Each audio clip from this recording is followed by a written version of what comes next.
is going to be about the Shivratri. Shivratri is coming up. It's on Saturday. This Saturday coming up. What is and that? This Saturday on the 18th of February. Holiday, I'm assuming. What is it? Yes. So it's one of the Shivratri is one of the festivals that we celebrate, and we pray to Lord Shiva. And I'm going to explain you about the Shiva also.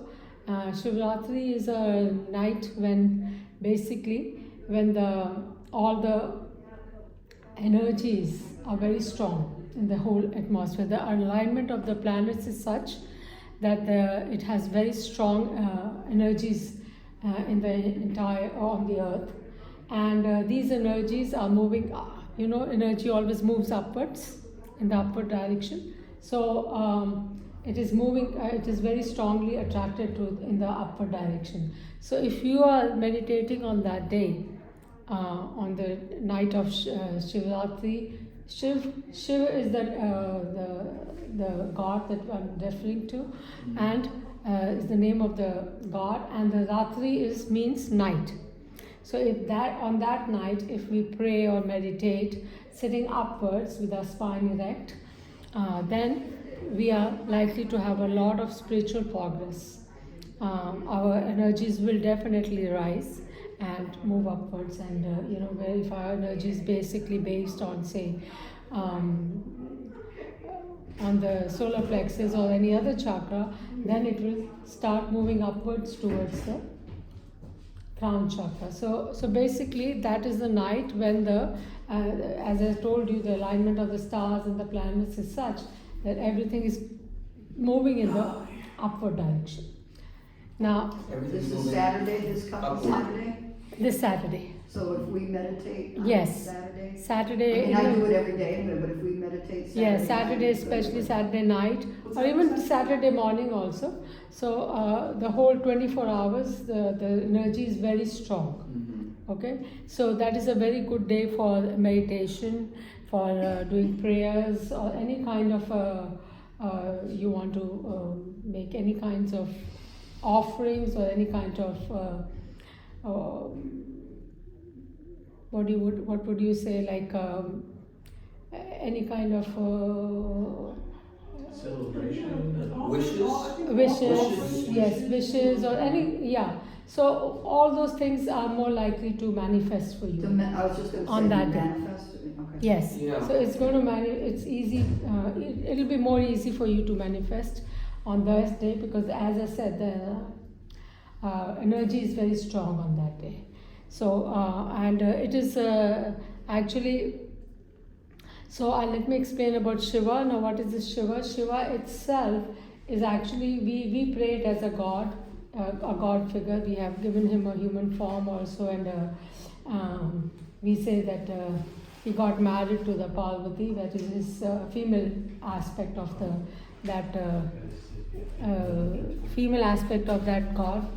She's the goddess, basically, you could say. And in that, we see that.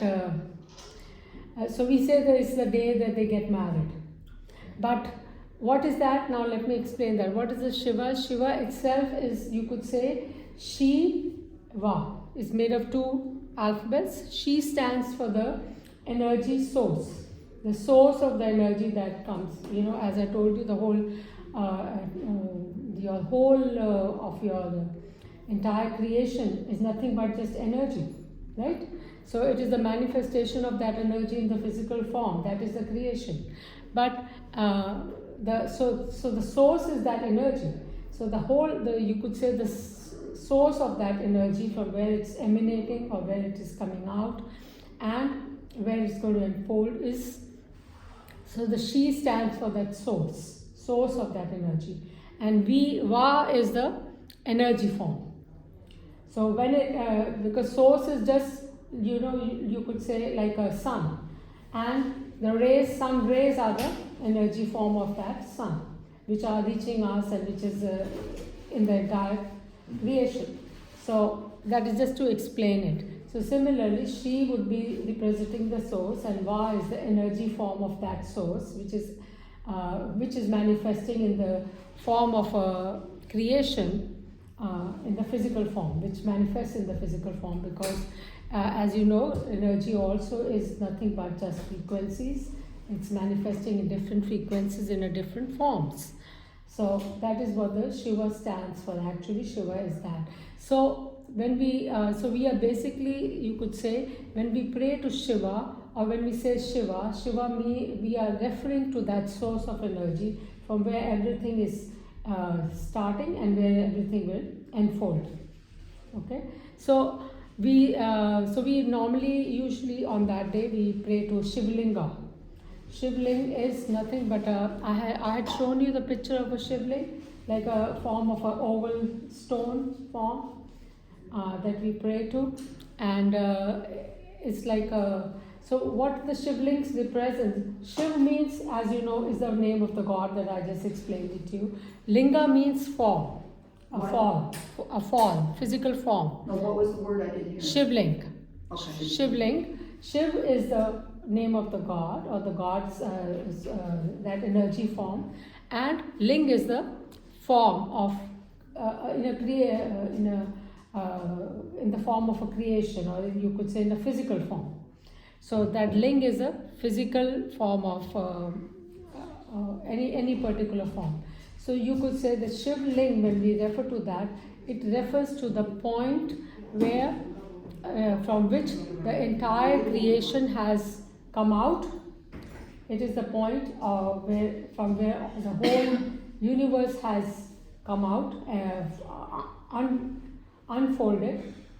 It's the point from where the whole creation happens, the energy point from where the whole creation comes out in the physical form, it manifests in the physical form. And then that is also a point where it unfolds. When we say the whole world is going to finish, that what it means is that everything will unfold in the form of the energy. Because as you know, energy cannot be destroyed or created. It can only be remanifested in a different forms. But when it unfolds, it becomes a creation. And when it folds back, or you could say, or unfolds back into the point of energy, then that means that it is the creation is being unfolded back into the energy form. So the energy manifests in the form of in the physical form, manifests as a creation of the world, and then it can also unfolds or goes back into the point of energy. And that point of energy from which everything emanates and then goes back into or folds back into is Shivalinga. That is what we refer to as Shivalinga. How long does it stay in the physical form before it goes back? Oh, it's thousands and thousands of years. It's not like it's going to happen tomorrow. But yes, many a times the creation has come out from the energy point to become a creation, and then it has folded back into the point of energy. So that point of energy that we talk about is the God that we are referring to. So when we refer to God is nothing but the energy that generates everything. G is generation. It generates everything, creates everything in the physical form. O is it manages everything, organizes in the organization of that energy form that has been created. And so it makes sure that everything is running in an orderly manner, in an organized manner. And D is basically it preserves everything, it maintains everything. And then D is for the destruction. So it destroys back into the energy form. So and who does that? It is done by that same one energy. The same energy is manifesting in the creation. Its same energy is maintaining whatever it has created, and then it is also destroying whatever it has created. Destroying meaning destroying the physical form, but unfolding back into the energy. So the energy itself never gets destroyed. It's just the physicality or the creation part that goes back into the point of energy. So that point of energy from where everything emanates and then where everything falls back is we worship it as Shivalinga. We call it as Shivalinga, and that is the point of energy And so basically when we pray to Shivalinga, we are praying to that form of energy from where everything came out and where everything is going to go back to. Yes. You mentioned sitting up straight. Are you, are the people, are the observer, while you're, are you in a temple necessarily? No, anywhere. Or in your house? The whole universe is a temple because the whole universe is basically energy, nothing else. Right. So it's your own intention that makes that area temple. Okay. Of course, when there is a collective energy, like in this room only we have so many people and everybody's collective energy creates a strong energy. So in the temples when we go, everybody has the same intention of praying to that one energy form. So that is why the energy in the temple becomes stronger.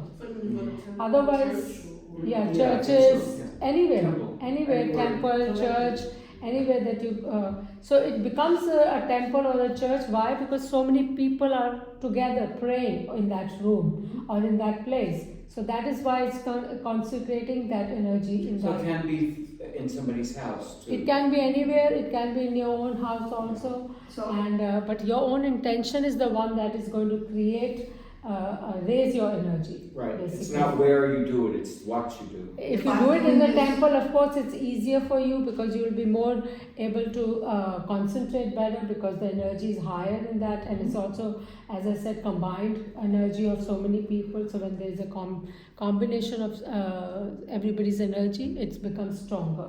So it's easier for you to meditate, but it's all right even if you do it on if you are in the habit of doing the meditation anyway. So then the energies are rising anyway. So it doesn't matter where you sit and do it. So it's meditation, not prayer. It's meditation. Anyway, anything. In any way you connect to the higher form of energy, the higher form of God.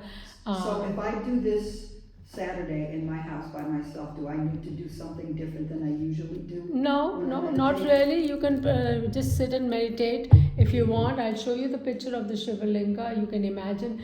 Shivalinga is nothing but you could say like an oval piece of stone. That's it. An oval piece of stone. We always take it as a symbol of that point of energy. That's it. And then when you start praying to that stone also. What is have you ever seen in Indian temples, there are a lot of stone figures, they make it in different forms of stone deities.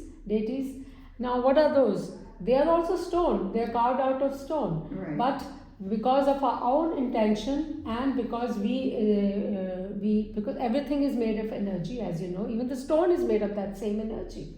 It's not made of a different energy. So the energy is in there, but with our own intentions and prayers, we put more energy into that stone. And if everybody, as I told you, is praying to that stone figure, taking it as a deity or taking it as a god figure, then naturally, in that, when you sit in front of that, you will get the vibration stronger from that figure out. I assume that there are Indian temples scattered around the city, but I'm thinking that I was in a very nice neighborhood in Jackson Heights. Yes. And maybe if I went there, I could find a temple just to yes. educate myself. Yes. There is there's a holy temple, and then there is another temple, Ganesha temple. Ganesha temple on the it's in the